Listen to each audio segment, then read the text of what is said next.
अगर मैं इस एरा की बात करूं और इस दौर की बात करूं तो हर दूसरा बंदा जो है वो मेंटल हेल्थ इश्यूज के साथ सरवाइव कर रहा है सोसाइटी के अंदर, लेकिन उनको पता नहीं है। यूनिवर्सिटी में जब बच्चा दाखिल होता है तब उसको सिगरेट की आदत नहीं होती है, उसको वेप की आदत नहीं होती है, लेकिन जब वो यूनिवर्सिटी में जा रहा है और वो अपने दोस्तों को देख रहा है कि वो वेप ले रहे हैं और वो कंटिन्यूसली उनको कंज्यूम किए जा रहे हैं एंड वो एक कूल वाइब दे रहे हैं। यस, वो कहते हैं कि यार उनके साथ फिट इन हो जाए, उनके साथ कंफर्मिटी शो करें कि यार हम भी इसी का माहौल का हिस्सा हैं एंड मैं भी कूल हूँ, उनके साथ वो कूल बनने की कोशिश के अंदर आप उसकी एडिक्टेड हो जाते हैं। यानी एक मरतबा आप एडिक्टेड हो गए ना तो उससे बाहर आना बहुत डिफिकल्ट होता है। इस चीज़ की ज़्यादा नीड है कि आप एक दोस्त बन के रहें लोगों के साथ।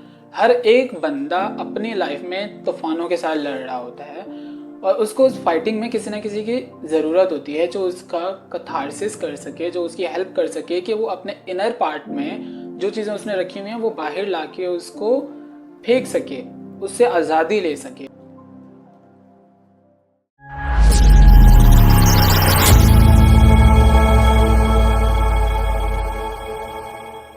अस्सलाम वालेकुम। नई उम्मीद के एक नए एपिसोड में मैं आपको खुशामदीद कहता हूँ। नाज़रीन, आप जानते हैं कि सेहत इंसान के लिए बहुत ज़रूरी होती है और जब जो सेहत हमें नज़र आती है, यानी किसी को कुछ भी मसला हो जाता है तो वो फ़ौरन उसके हल के लिए निकलता है, ज़ाहिरी जो हमारी सेहत होती है। लेकिन हम एक ऐसी हेल्थ होती है, जो हमारी एक सेहत होती है, उसको हम इग्नोर कर रहे होते हैं और वो हमारी होती है मेंटल हेल्थ।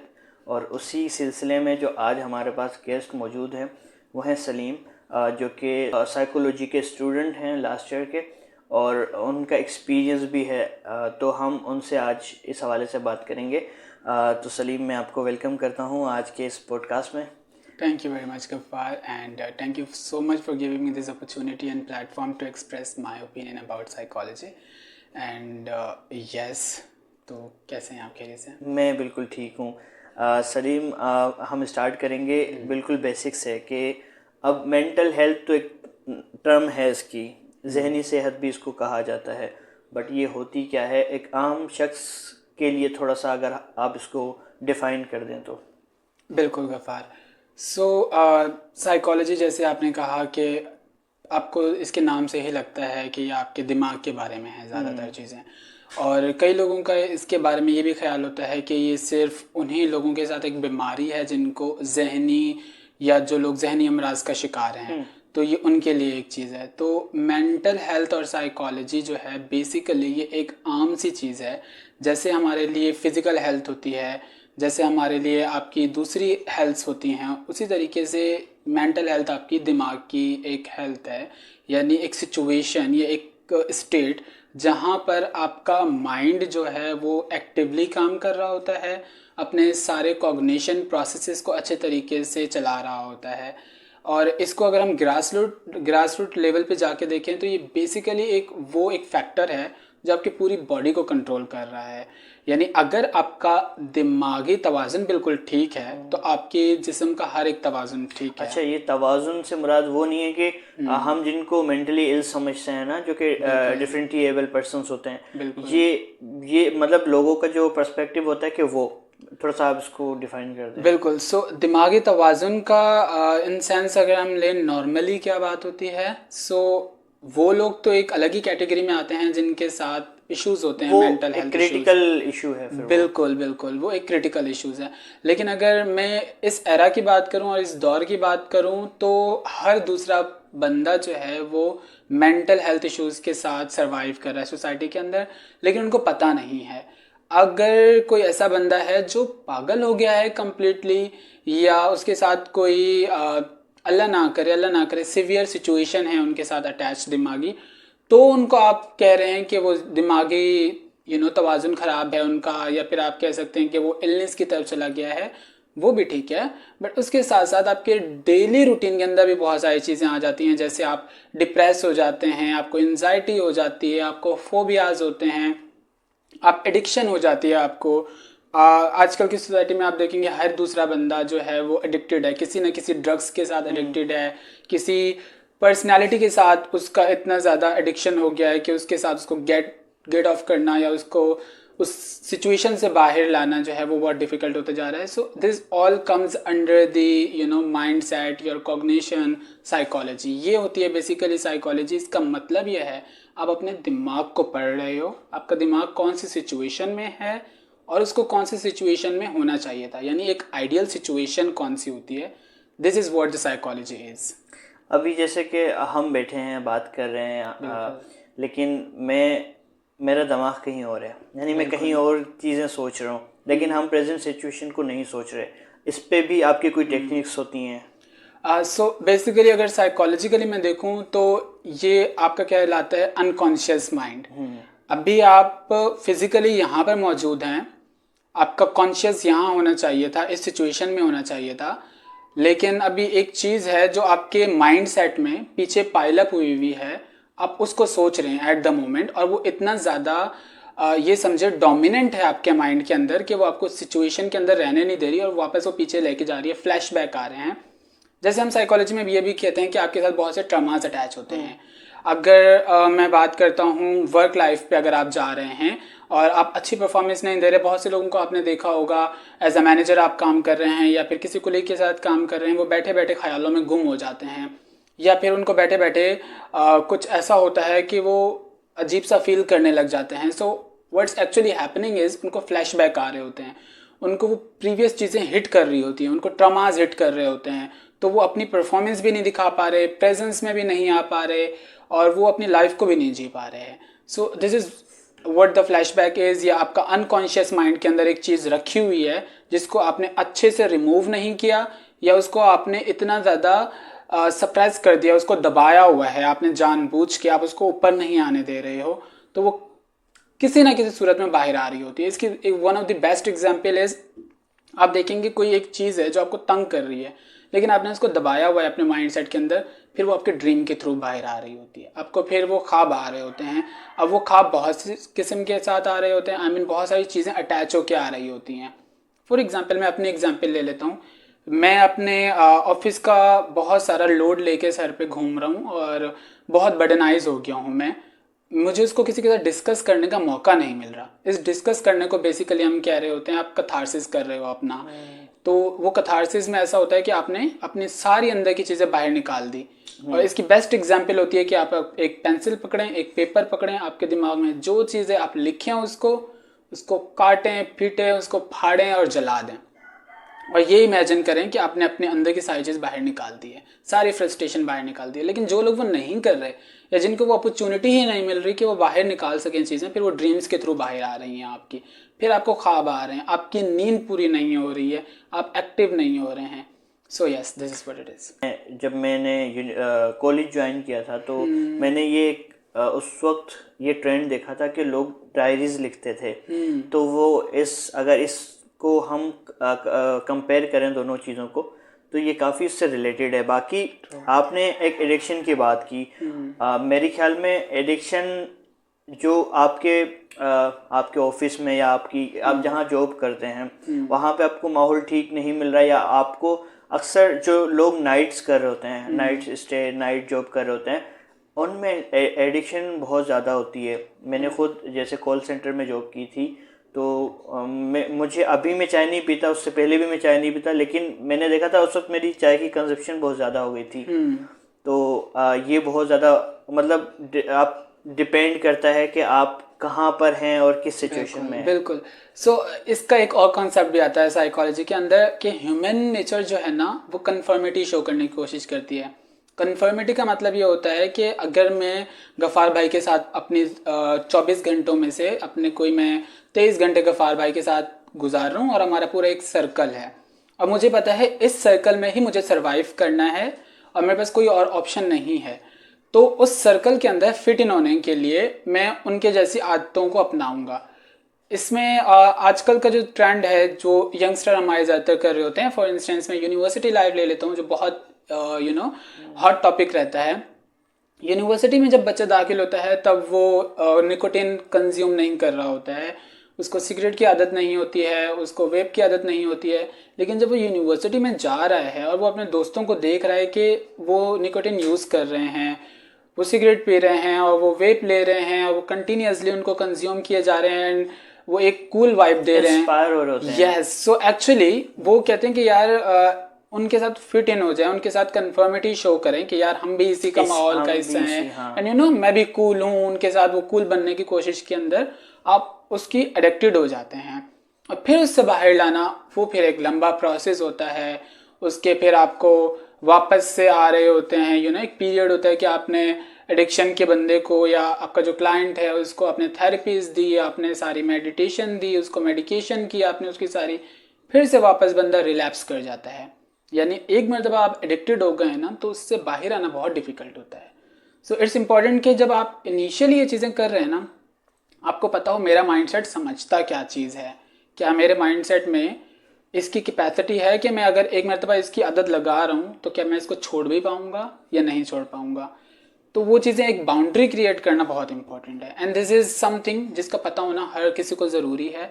और ये कब पता होगा, जब आपको पता होगा कि माइंड कैसे बिहेव कर रहा होता है, आपका दिमाग कैसे चल रहा होता है। मतलब वैसे तो हर इंसान की लाइफ में तो वो इस चीज़ को फेस कर रहा होता है, और इसको पहले आइडेंटिफाई किस तरह किया जाए और फिर उसके सोल्यूशन की तरफ, क्योंकि जो साइकोथेरेपिस्ट होते हैं जो कि थेरेपी देते हैं, तो आप आम शख्स को किसी को आपको थेरेपी की ज़रूरत है, साइकोथेरेपी की, वो अब साइको का लफ्ज़ ऐसा है कि वो बिल्कुल जैसे इंसान पागल हो गया। बिल्कुल बिल्कुल। तो इसकी थोड़ा सा आप डिफाइन कर दें कि थेरेपी किस तरह होती है और आइडेंटिफाई किस तरह किया जाता है कि मेरी मेंटल हेल्थ ठीक है या नहीं। बिल्कुल। सो गफ्फार भाई, इसमें सबसे पहले रोल आता है आपके सराउंडिंग्स का, आपकी फैमिली का, आपके फ्रेंड्स का, एंड आपके कोलीग्स का। बेसिकली उनको ये रियलाइज़ होना कि ये बंदा जो है अब नॉर्मली बिहेव नहीं कर रहा, क्योंकि मेरे लिए गफ़ार भाई बिल्कुल ऐसे हैं, बिल्कुल मतलब फ्रेश चीज़ हैं, मुझे नहीं पता उनकी आदतें क्या हैं। आप किसी भी चीज़ के साथ मेरे पास आ रहे हैं तो मैं तो अडॉप्ट करूँगा कि आप ठीक है, ये आपका बिहेवियर होगा। But your family is someone जिनको पता होगा कि गफ़ार का बिहेवियर ये है नहीं, लेकिन अब ऐसा होता जा रहा है। गफ़ार पहले जिस जॉब पे था, वो जब घर वापस आता था तो फ्रेश होता था, बच्चों के साथ आके खेलता था, सिबलिंग्स में टाइम गुजारता था, अपने फ्रेंड्स के पास जाता था। अब जब गफ़ार अपनी जॉब से वापस आ रहा है, उसके चेहरे की एक स्पार्क ही गायब है। वो फैमिली के साथ किसी बात पे बात करता है तो वो बात कम, बहस ज़्यादा करता है, और वो खुद के साथ सेटिस्फाई नहीं है कि यार मैं ज़िंदगी में कुछ नहीं कर रहा, एंड स्टफ लाइक दैट, ये ऐसे माइंड सेट आ रहा है। तो यहाँ से हमें पता चल रहा है कि गफ़ार की सिचुएशन ठीक नहीं है, कुछ ना कुछ इसके साथ रॉन्ग है।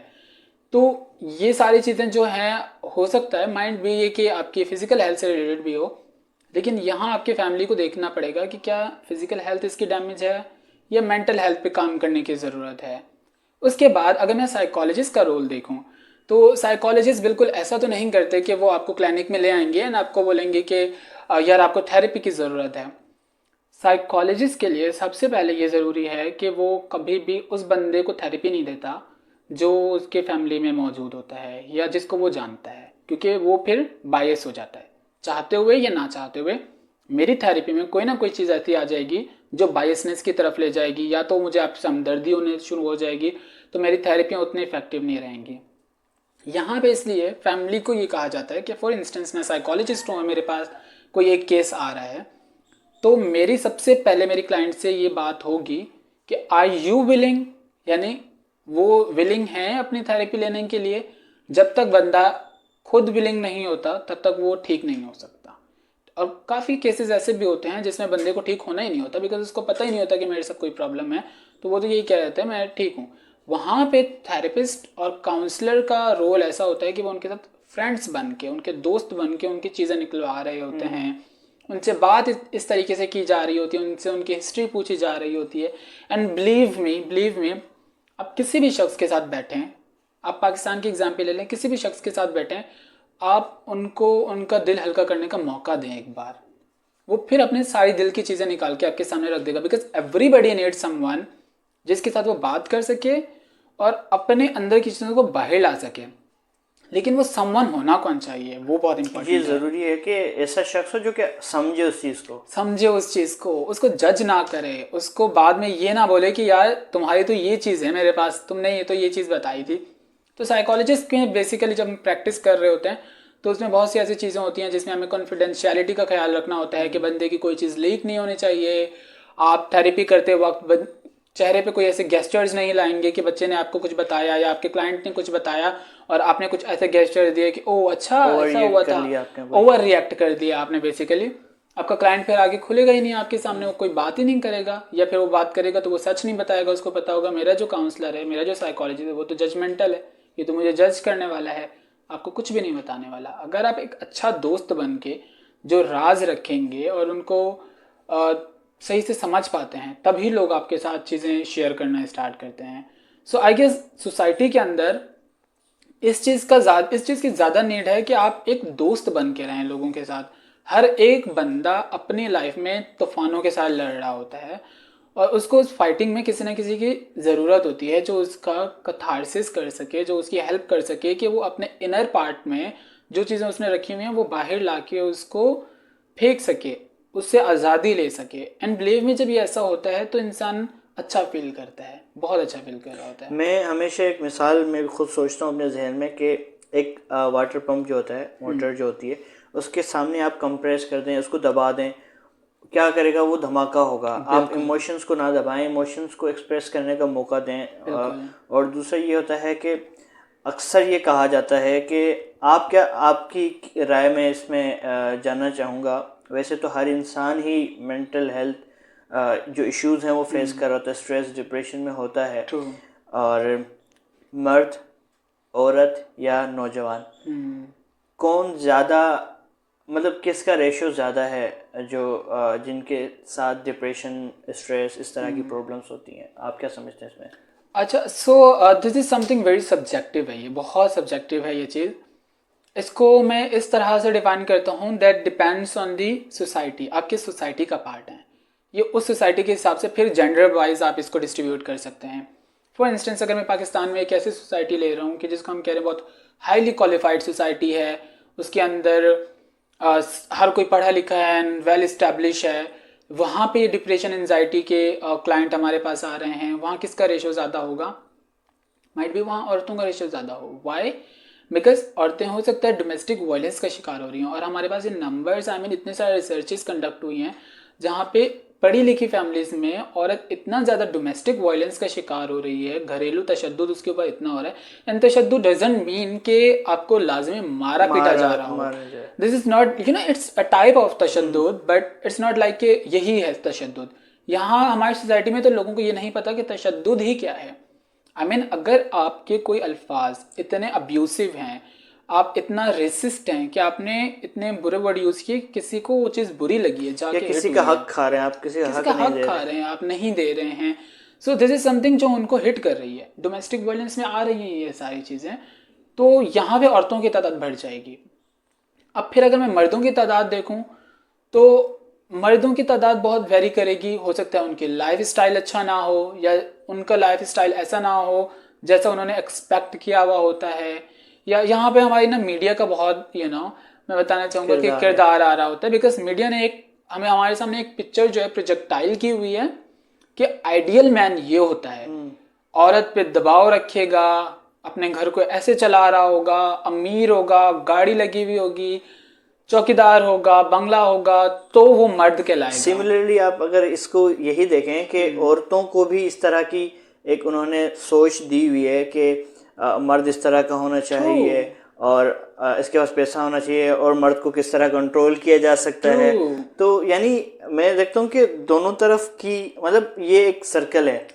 अगर औरत की मेंटल हेल्थ ठीक नहीं है तो डेफिनेटली वो उस पे इफेक्ट करेगी जो मर्द पे, बिल्कुल ऐसे ही इंटरकनेक्टेड, बच्चों पर भी अफेक्ट करेगी। अब हम देखते हैं कि जो मेन हमारे, वैसे तो ये जो स्ट्रेस है, ये प्रॉब्लम्स हैं, वो हर जगह से इंसान फेस कर रहा होता है, बट ये डिपेंड करता है कि आप किस जगह में हो। अब एक स्टूडेंट है स्कूल में, अगर उसके ऊपर प्रेशर आ रहा है तो उसकी मेंटल हेल्थ खराब हो रही है। बिल्कुल। हालांकि हमारे पास क्या देखा जाता है कि जिस स्कूल में सख्ती हो, जिस स्कूल में मारा जा रहा हो बच्चों को, वो स्कूल अच्छा होता है, बच्चे सुधरते हैं, लेकिन उसकी मेंटल हेल्थ खराब हो रही है। और इसी तरह हमने अपनी सोसाइटी को खराब किया। यानी कि हम देखें कि वो बच्चा जब मार खा के निकलता है फिर उसकी मेंटल हेल्थ ठीक नहीं होती, वो जब जाके शादी करता है और जाहिर सी बात है जो शादी करके आ रही है वो भी इसी इन्वायरमेंट से निकल के आ रही है। बच्चा ऑफिस जा रहा है या काम पे जा रहा है, वहाँ का वर्क लाइफ बैलेंस क्या है नहीं पता आपको। जो लड़की घर पे काम कर रही है वो एनी टाइम घर पे ही काम कर रही है। वो लड़का आके अपनी जो स्ट्रेस है, अपनी प्रॉब्लम जो है वो उस पर निकाल रहा होता है। तो ये घूम रहा है, ये एक सर्कल है, इंटरकनेक्टेड है। बिल्कुल इसी तरीके से हर चीज़ दूसरी चीज़ से लिंक हो चुकी है।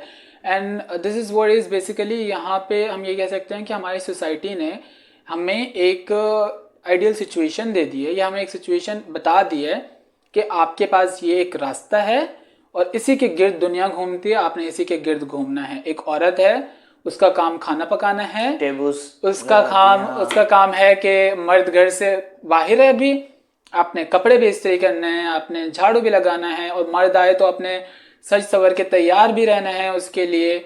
और आपकी जिंदगी सिर्फ यही है कि मर्द को खुश रखना है। और मर्द का क्या है, वो बच्चों के लिए, अपनी वाइफ के लिए वो पूरी जिंदगी अपनी लगा लेता है, इसी चीज में वो गुजार देता है। उसको उसके अपने शौक, उसकी अपनी वो चीज जो उसको पसंद होती है उस पर कॉम्प्रोमाइज कर जाता है। वरना उसके दिमाग में यही आ रहा होता है कि माइट भी मैं अच्छा हस्बैंड ना कहलाऊं, माइट भी मैं अच्छा बाप ना कहला रहा हूँ। औरत का ये होता है कि माइट भी सोसाइटी मुझे एक टाइटल दे दे कि ये नाफरमान बीवी है या ये अच्छी बीवी नहीं है, सॉर्ट ऑफ दिस। तो ये सोसाइटी ने बनाई हुई चीजें हैं, इसको हम कहते हैं गिलास सीलिंग। आपके दिमाग में एक दीवार बनी हुई है, आप दीवार के बाहर सोचना ही नहीं चाहते, आपको डर है सोसाइटी के जो नॉर्म्स एंड अनरिटन नॉर्म्स और वैल्यूज हैं जो सोसाइटी ने आपको दी हुई हैं, वरना सोसाइटी आपको रिजेक्ट कर देती है कि आप हमें से नहीं हैं। फिर दिस इज समथिंग, हर एक की अपनी लाइफ है, उनको उनके तरीके से गुजारने दें। अगर आप चाहते हैं कि आप अपनी लाइफ अच्छे से गुजारें, आप अपनी मेंटल हेल्थ का ख्याल रखें, तो आप अपने बारे में सोचें कि मैं कहाँ गलत हूँ, मुझे क्या करना चाहिए। एंड जजमेंट तो प्लीज़ रुक ही जानी चाहिए। अब तो हम 21st सेंचुरी में जी रहे हैं, तो अब तो जजमेंट का तो कॉन्सेप्ट ही खत्म हो जाना चाहिए। उनको उनके तरीके से गुजारने दें। अगर आप चाहते हैं कि आप अपनी लाइफ अच्छे से गुजारें, आप अपनी मेंटल हेल्थ का ख्याल रखें, तो आप अपने बारे में सोचें कि मैं कहाँ गलत हूँ, मुझे क्या करना चाहिए। एंड जजमेंट तो प्लीज़ रुक ही जानी चाहिए। अब तो हम 21st सेंचुरी में जी रहे हैं, तो अब तो जजमेंट का तो कॉन्सेप्ट ही खत्म हो जाना चाहिए। सो दिस इज समथिंग, यहाँ पे हर चीज़ एक दूसरे से कनेक्टेड है।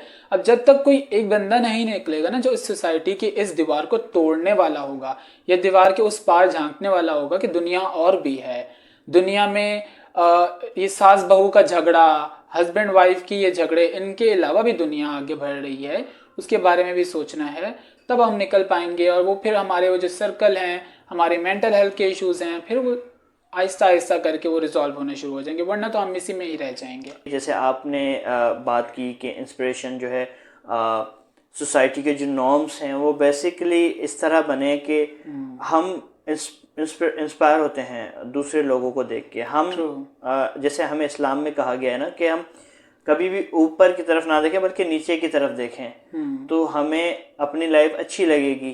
हम ऊपर की तरफ देख रहे होते हैं जिसकी वजह से हमारे डिज़ायर्स बढ़ जाते हैं, हमारी स्ट्रेस एनी टाइम। अब मैं अपनी ही बात करूं कि जब मैं जवान होने लगा और मैंने देखा कि लोग कमा रहे हैं, तो एक स्ट्रेस आया कि यार मैं ज़्यादा कमाऊं, मैं ज़्यादा कमाऊं, और रेस, हाँ, इस रेस में हम फंस गए।